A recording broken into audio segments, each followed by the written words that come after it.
जय हिंद मेरे प्यारे साथियों। आज इस वीडियो में कवर करेंगे जीके जीएस का प्रैक्टिस सेट नंबर 16 करेंगे और प्रैक्टिस सेट नंबर 15 तक ले पूरे कवर कर लिए थे। अगर आप वो वीडियो नहीं देखे हैं तो इसी वीडियो को डिस्क्रिप्शन बॉक्स में आपको प्लेलिस्ट का लिंक मिल जाएगा, वहाँ से आप देख सकते हैं। और आपको हिंदी का भी आपको प्लेलिस्ट का लिंक मिल जाएगा, वहाँ से आप हिंदी का भी देख सकते हैं। और आज इस वीडियो में टोटल करेंगे 35 क्वेश्चन और ये 35 क्वेश्चन आपको एग्जाम ओरिएंटेड क्वेश्चन होगा, जो कि आपको एग्जाम के लिए बहुत ही महत्वपूर्ण क्वेश्चन है। तो आपको लास्ट में बताना है कि इस 35 में आपको कितना सही हो रहा है और कितना गलत हो रहा है। चलिए दोस्तों स्टार्ट करते हैं। और स्टार्ट करने से पहले फिर आप लोगों को बता दूं कि चैनल को सब्सक्राइब नहीं किए हैं तो चैनल को सब्सक्राइब करके बेल बटन प्रेस कर दीजिए, ताकि आपको हर वीडियो का नोटिफिकेशन मिल सके और एक भी वीडियो मिस हो ना सके। और अभी तक व्हाट्सएप ग्रुप से नहीं जुड़े हैं तो व्हाट्सएप ग्रुप से जुड़ जाइए। डिस्क्रिप्शन बॉक्स में आपको व्हाट्सएप ग्रुप का लिंक दिया है, वहाँ से जुड़ सकते हैं, या हमारे व्हाट्सएप नंबर पर आप व्हाट्सएप करके करिएगा, हम आपको जोड़ देंगे। व्हाट्सएप नंबर है 7352487318। ये मेरा व्हाट्सएप नंबर है, जिस पर आप मैसेज कीजिएगा तो आपको व्हाट्सएप ग्रुप में जोड़ दिया जाएगा। ठीक है, चलिए स्टार्ट करते हैं क्वेश्चन नंबर 1 से। क्वेश्चन नंबर 1 में दिया हुआ है क्वेश्चन की पालक के पत्तों में किसकी मात्रा सबसे अधिक होती है। तो आपके पास 4 ऑप्शन है। ऑप्शन नंबर ए में है विटामिन, ऑप्शन नंबर बी में है आयरन, ऑप्शन नंबर सी में है कार्बोहाइड्रेट और ऑप्शन नंबर डी में है वसा।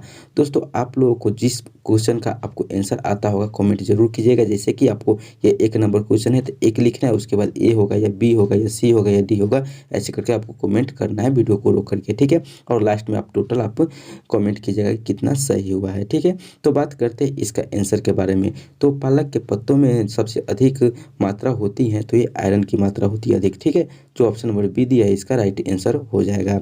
अगला क्वेश्चन देखते हैं। क्वेश्चन नंबर 2 में दिया है कि सरकार द्वारा पुरानी मुद्रा को समाप्त कर नई मुद्रा चलाना कहलाता है। तो यानी कि जो सरकार द्वारा पुरानी मुद्रा को जो समाप्त करके नई मुद्रा चलाता है उसको क्या कहा जाता है। तो उसको जो कहा जाता है विमुद्रीकरण कहा जाता है। जो ऑप्शन नंबर बी में दिया है विमुद्रीकरण, यही इसका राइट आंसर हो जाएगा, यानी कि ऑप्शन नंबर बी इसका राइट आंसर हो जाएगा। ठीक है, अगला क्वेश्चन देखते हैं। क्वेश्चन नंबर 3 और क्वेश्चन नंबर 3 में कह रहा है कि पित्त का मुख्य कार्य क्या है।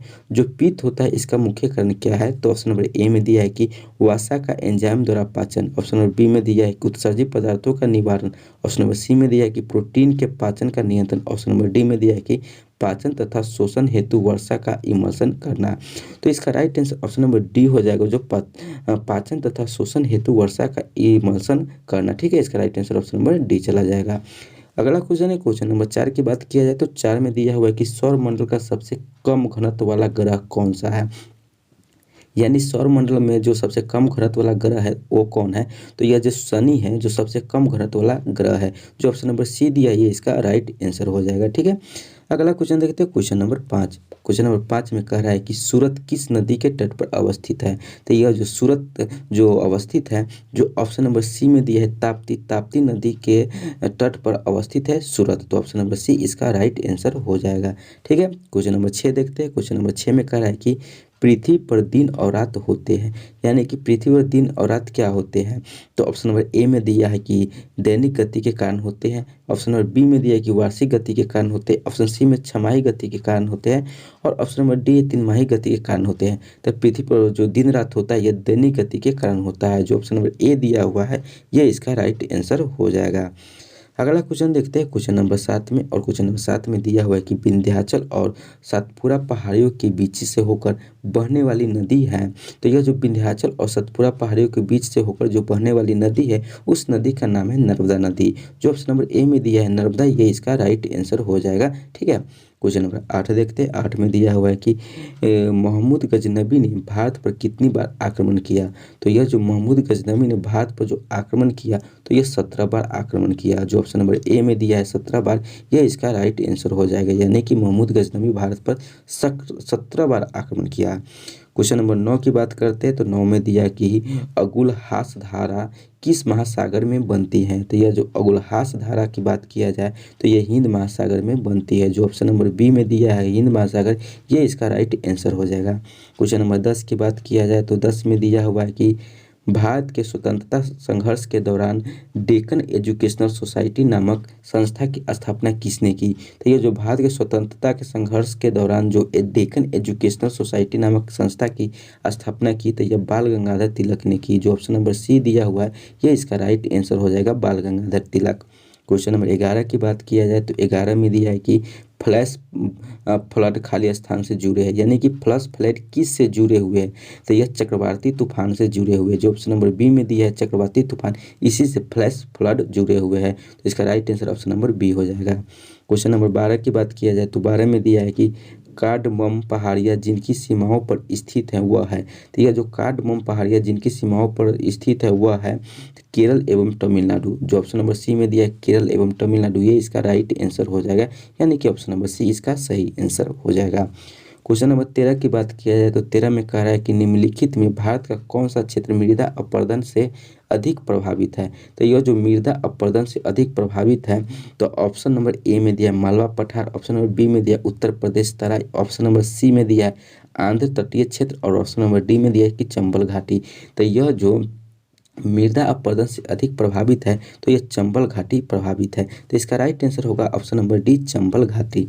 क्वेश्चन नंबर 14 की बात किया जाए तो 14 में दिया हुआ है कि राष्ट्रीय पर्यावरण अभियांत्रिकी संस्थान स्थित है, तो यह जो राष्ट्रीय पर्यावरण अभियांत्रिकी संस्थान जो स्थित है तो यह नागपुर में स्थित है। जो ऑप्शन नंबर सी दिया हुआ है ये राइट आंसर हो जाएगा नागपुर। क्वेश्चन नंबर 15 की बात किया जाए तो 15 में दिया हुआ है कि भारत की काली मिट्टी उत्पादन के लिए बहुत उपयुक्त होती है, तो यह जो भारत की काली मिट्टी उत्पादन के लिए बहुत उपयुक्त होती है तो किसके उत्पादन के लिए अधिक उपयोग होती है, तो यह जो कपास की फसल के लिए बहुत उपयोग होती है। जो ऑप्शन नंबर ए में दिया हुआ है कपास की फसल, ये इसका राइट आंसर हो जाएगा। ठीक है, क्वेश्चन नंबर 16 की बात करते हैं। 16 में दिया है कि निम्न में से कौन सा स्थान सबसे कम वर्षा प्राप्त करता है, तो निम्न दिया है तो निम्न यानी कि 4 में से बताना है। तो ऑप्शन नंबर ए में दिया है बीकानेर, बी में दिया है जैसलमेर, सी में दिया है जोधपुर और डी में दिया है लेह। तो लेह ऐसा स्थान है जहाँ पे सबसे कम वर्षा प्राप्त करता है, तो ऑप्शन नंबर डी इसका राइट आंसर हो जाएगा। क्वेश्चन नंबर 17 की बात किया जाए तो 17 में दिया हुआ है कि भारत में 2 सर्वाधिक नगरीकृत राज्य हैं, तो भारत में कौन से 2 सर्वाधिक नगरीकृत राज्य हैं, तो ऑप्शन नंबर सी में दिया है कि गोवा एवं मिजोरम, ये 2 राज्य हैं जो सर्वाधिक नगरीकृत राज्य है, तो ऑप्शन नंबर सी इसका राइट आंसर हो जाएगा। ठीक है, क्वेश्चन नंबर 18 की बात किया जाए तो 18 में दिया है कि वर्ष 2001 की जनगणना के अनुसार निम्नलिखित राज्यों में से किस में सर्वोच्च साक्षरता स्तर है, तो ऑप्शन नंबर ए में है मिजोरम, बी में आंध्र प्रदेश, सी में पंजाब और डी में पश्चिम बंगाल। तो सबसे अधिक सर्वोच्च साक्षरता स्तर की बात किया जाए तो सबसे अधिक मिजोरम में है। जो ऑप्शन नंबर ए दिया है ये इसका राइट आंसर हो जाएगा। क्वेश्चन नंबर 19 की बात किया जाए तो 19 नंबर में दिया हुआ है कि निम्नलिखित में से कौन सा मंदिर उड़ीसा में स्थित नहीं है, तो ऑप्शन नंबर ए में दिया है जगन्नाथ मंदिर, बी में दिया है विश्वनाथ मंदिर, सी में दिया है सूर्य मंदिर और डी में दिया है लिंगराज मंदिर। तो यह जो उड़ीसा में स्थित नहीं है तो यह विश्वनाथ मंदिर है जो उड़ीसा में स्थित नहीं है, तो इसका right answer option number B हो जाएगा। क्वेश्चन नंबर 20 की बात किया जाए तो 20 में दिया हुआ है कि एग्जाम वॉरियर्स पुस्तक के लेखक कौन है, तो ये जो एग्जाम वॉरियर्स पुस्तक के लेखक की बात किया जाए तो ये नरेंद्र मोदी है। जो ऑप्शन नंबर ए दिया हुआ है ये इसका राइट आंसर हो जाएगा। क्वेश्चन नंबर 21 की बात करते हैं तो 21 में दिया हुआ है कि सबसे पहला ग्लोब किसने बनाया था, तो ये जो सबसे पहला ग्लोब की बात किया जाए तो जो बनाया था तो वह मार्टिन बेहम ने बनाया था। जो ऑप्शन नंबर सी दिया हुआ है ये इसका राइट आंसर हो जाएगा, मार्टिन बेहम ने सबसे पहला ग्लोब बनाया था। क्वेश्चन नंबर 22 की बात किया जाए तो 22 में दिया हुआ है कि सरकारिया आयोग का गठन कब हुआ था, तो ये जो सरकारिया आयोग का गठन हुआ था तो ये 1983 ईस्वी में हुआ था। जो ऑप्शन नंबर बी दिया हुआ है ये इसका राइट आंसर हो जाएगा।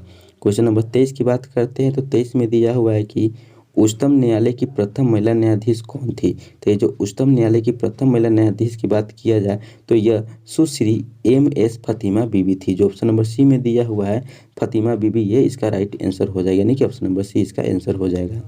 क्वेश्चन नंबर 24 की बात किया जाए तो 24 में दिया हुआ है कि भारत के नियंत्रक एवं महालेखा परीक्षक की नियुक्ति की अवधि कितनी है, तो जो भारत के नियंत्रक एवं महालेखा परीक्षक की नियुक्ति की अवधि है तो यह 6 वर्ष या 65 वर्ष की आयु जो भी पहले पूरा हो, यानी कि 6 वर्ष हो या 65 वर्ष की आयु जो भी पूरा हो, ये इसकी मतलब कि अवधि की सीमा है। तो ऑप्शन नंबर सी इसका राइट आंसर हो जाएगा। क्वेश्चन नंबर 25 की बात करते हैं। 25 में दिया है कि विद्युत धारा का मापन निम्नलिखित में से किस उपकरण का प्रयोग करके किया जाता है, तो ऑप्शन नंबर ए में दिया है एनीमोमीटर, बी में दिया है एमीटर, सी में दिया है वोल्ट मीटर और डी में दिया है इनमें से कोई नहीं। तो यह जो विद्युत धारा की मापन किया जाता है तो यह एमीटर द्वारा किया जाता है। जो ऑप्शन नंबर बी दिया हुआ है ये इसका राइट आंसर हो जाएगा। क्वेश्चन नंबर 26 की बात करते हैं। 26 में दिया हुआ है कि निम्न में से कौन राष्ट्रीय विकास परिषद का अध्यक्ष है? तो निम्न में से पूछ रहा है, यानी कि चारों में से कौन राष्ट्रीय विकास परिषद का अध्यक्ष है? तो ऑप्शन नंबर ए में दिया है प्रधानमंत्री, बी में गृह मंत्री, सी में राष्ट्रपति, डी में इनमें से कोई नहीं। तो ये जो राष्ट्रीय विकास परिषद का अध्यक्ष है तो प्रधानमंत्री है। तो ऑप्शन नंबर ए इसका राइट आंसर हो जाएगा प्रधानमंत्री। क्वेश्चन नंबर 27 की बात किया जाए तो 27 में दिया है कि विश्व के सबसे छोटे नदी द्वीप कौन है? तो ऑप्शन नंबर ए में दिया उमानंद, बी में माजुली, सी में ग्रीनलैंड और डी में बोर्नियो। तो ये जो विश्व के सबसे छोटे नदी द्वीप की बात किया जाए तो यह उमानंद है, जो ऑप्शन नंबर ए में दिया हुआ ये इसका राइट आंसर हो जाएगा। क्वेश्चन नंबर 28 की बात किया जाए तो 28 में दिया हुआ है कि लैंड ऑफ गोल्डन पीस कौन देश में है? तो ये जो लैंड ऑफ गोल्डन पीस जो है तो ऑस्ट्रेलिया देश में, जो ऑप्शन नंबर बी दिया हुआ है ऑस्ट्रेलिया, इसी देश में लैंड ऑफ गोल्डन पीस स्थित है। तो ऑप्शन नंबर बी इसका राइट आंसर हो जाएगा। क्वेश्चन नंबर 29 की बात किया जाए तो 29 में दिया है कि भारतीय संविधान का कौन सा भाग संविधान की आत्मा कहलाता है? तो यह जो भारतीय संविधान की जो संवैधानिक उपचारों का अधिकार है यह संविधान की आत्मा कहलाता है। तो ऑप्शन नंबर डी इसका राइट आंसर हो जाएगा।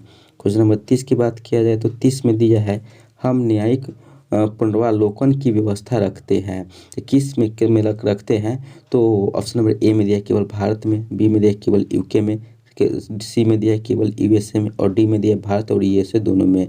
तो यह जो हम न्यायिक पुनरावलोकन की व्यवस्था रखते हैं तो भारत और यूएसए दोनों में रखते हैं, जो ऑप्शन नंबर डी दिया है ये इसका राइट आंसर हो जाएगा।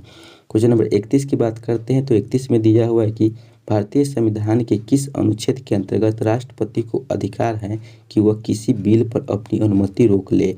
तो ये जो अनुच्छेद जो है अनुच्छेद 111 है, जिसमें राष्ट्रपति को अधिकार है कि किसी भी बिल पर अपनी अनुमति रोक ले। तो ऑप्शन नंबर डी इसका राइट आंसर हो जाएगा।